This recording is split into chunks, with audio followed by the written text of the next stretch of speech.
Bonjour Laurent Dominati. Bonjour. Vous êtes un homme politique, vous avez été ambassadeur en Amérique centrale, ambassadeur auprès du Conseil de l'Europe et aujourd'hui vous publiez un livre au titre presque provocateur, Libéral. Pourquoi c'est un gros mot être libéral? Justement parce que c'est un gros mot et parce que comme ça peut peut-être attirer l'attention de mes concitoyens sur le fait que les libéraux s'affichent et que le libéral que je suis sommeille peut-être en eux. Oui, mais la France reste un pays libéral. Vous dites que le système économique est à bout de souffle. Non, on ne peut pas dire que la France est un pays libéral ou que la politique du gouvernement ou des gouvernements précédents était une politique libérale. Je dirais même que la seule politique qu'on n'ait jamais vraiment essayée, c'est une politique libérale. C'est-à-dire C'est-à-dire quand vous avez une dépense publique qui représente 54 ou 56% de la richesse nationale, ça veut dire que l'État, en réalité, et les décisions politiques dirigent toute l'économie. Être libéral, ça veut dire qu'il y a trop d'État? Ah, ça c'est certainement, mais ça ne veut pas dire que ça. Vous avez raison de dire, est-ce que ça veut dire qu'il y a trop d'États? Oui, bien sûr, en France, aujourd'hui, il y a trop d'États, trop de lois, trop d'impôts, trop de réglementations, des milliers et des milliers de réglementations, dont vous n'avez même aucune idée. C'est l'État-providence, c'est un système social... Non, les taxis, c'est pas un État-providence, les notaires non plus d'ailleurs. Enfin, non, vous n'avez pas un domaine de l'éducation au transport en commun, au transport public, au transport non public ou à la voiture, qui n'est pas directement décidé par... On ne sait pas trop qui. Par une administration, un ministre.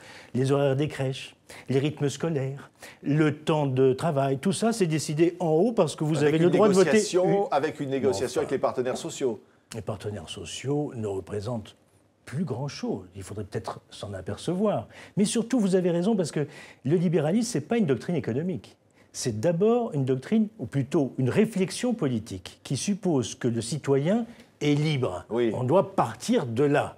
Et ensuite, ça veut dire qu'il ne faut rien faire, qu'il faut laisser le marché décider. Pas du tout. Mais non, le marché, c'est la sphère économique. On doit privilégier le contrat, le droit, la liberté des gens d'abord. Et l'État ou la puissance publique ou la collectivité peut avoir un mandat pour améliorer quoi ?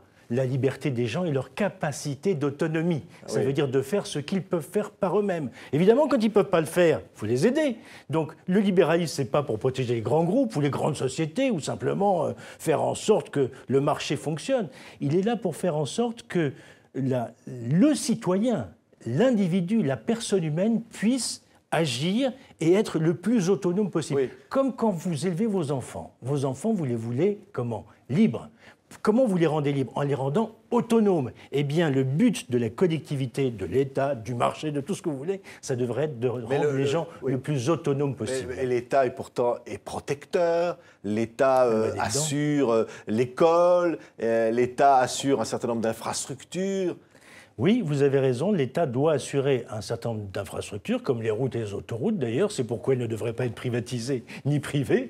Malheureusement, on marche sur la tête, donc on privatise les routes, mais on fait en sorte que c'est l'État qui construit les logements, c'est l'État qui a un monopole sur les transports publics, c'est l'État qui a un monopole sur les transports privés, enfin bref.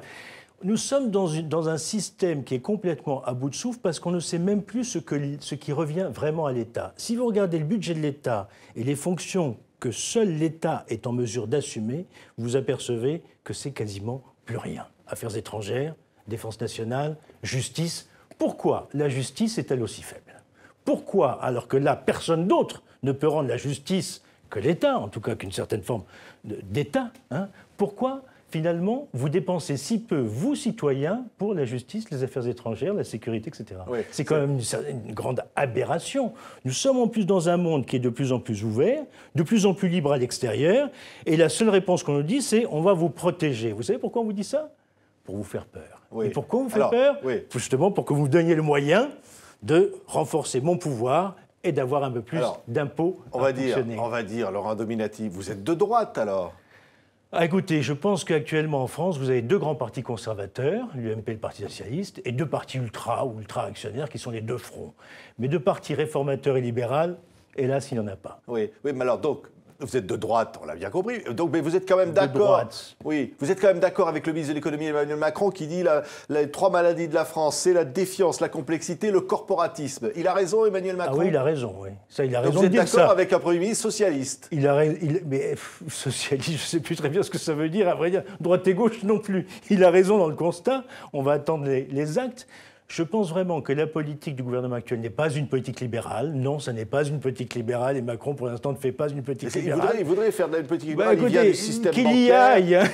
Qu'il y aille, mais le système bancaire, surtout en France, il n'est pas libéral. Il n'y a pas de système plus réglementé, plus surveillé, plus contraint, où la puissance publique n'est pas plus engagée que dans le système bancaire. On accuse sans cesse les banques, mais en réalité, il y a une sorte de connivence entre les grands groupes, les grandes banques et l'État. Oui. Le libéralisme, ce n'est pas fait pour les grands, c'est fait pour les petits. Comment vous expliquez, Laurent Dominati, la droite a été au pouvoir longtemps, alors pourquoi elle n'a pas installé ce système libéral que vous appelez de vos voeux? Vous avez bien raison, parce que la droite n'est pas plus libérale que la gauche. Je vous ai dit tout à l'heure, vous avez deux grands partis conservateurs, l'UMP et le Parti socialiste, mais vous n'avez pas de parti libéral. Mais pourquoi alors Nicolas Sarkozy n'était pas libéral? Non. Non. Pourquoi alors? Pourquoi écoutez, la droite vous êtes un des fondateurs de l'UMP. Moi, j'étais un des fondateurs de l'UMP et j'étais un des fondateurs de démocratie libérale. Bon, ça a raté. On s'est mêlé dans l'UMP. Bon, politiquement, c'était peut-être une bonne chose. Statiquement, en tout cas pour les idées libérales, c'était plutôt un échec. Mais je crois surtout que la France, dans le monde d'aujourd'hui, qui est en pleine révolution, et qui est une révolution libérale au sens où effectivement les individus, on le voit par Internet, par les entreprises, par tout ce qui se passe dans le monde, par les révolutions qui se passent dans le monde, elle se passe désormais par un appétit de citoyenneté et de libération. Les gens veulent souffler et agir par eux-mêmes. Donc si nous ne nous réformons pas dans un sens de liberté, pas simplement de rétablir les comptes publics... Supprimer des lois, c'est-à-dire faire quoi? Évidemment, arrêtez de faire toutes ces lois, pitié, n'en jetez plus. Vous savez vous avez été député, vous savez qu'un député, ça sert à faire des lois. Alors, qu'est-ce qu'ils vont faire, les députés? Et j'avais proposé la création d'un office parlementaire d'évaluation des choix budgétaires et d'évaluation de la codification publique. Parce qu'on ne sait plus quelle est la codification publique. Nul citoyen n'est censé ignorer la loi. Mais le droit, il est en confetti. Vous ne savez plus quel est votre droit fiscal, vous ne savez plus quel est votre droit social, vous ne savez plus quel est votre droit pour vous loger, vous êtes obligé de demander des autorisations, consulter des juristes, avec beaucoup de prudence, parce qu'ils vous diront, quelle que soit la sphère où vous exercez, ça peut changer, hélas. Mais ça veut dire qu'aussi le budget de la France est contrôlé par Bruxelles. Mais ça, finalement, c'est normal. Il est contrôlé par Bruxelles. Bruxelles va donner un avis pour dire que le budget n'est pas bon. Mais il y a plus grave, vous savez, c'est que le budget est bon ou pas bon, il est faux. Normalement, dans un pays moderne, démocratique, vous devriez avoir tous les comptes en transparence, ça s'appelle l'open government, vous devriez pouvoir voir toutes les dépenses, et à ce moment-là, on ne pourrait pas proposer aux Français, c'est pas ce gouvernement-là qui fait un budget faux, hein. J'en ai voté des budgets faux. Tous les budgets sont en réalité mensongers. Vous savez, c'est pas moi qui le dis dans ce livre, c'est le président de la Cour des comptes qui le dit. Il a raison. Merci Laurent Dominati. Libéral est publié aux éditions Léo Cher. Merci d'avoir été notre invité.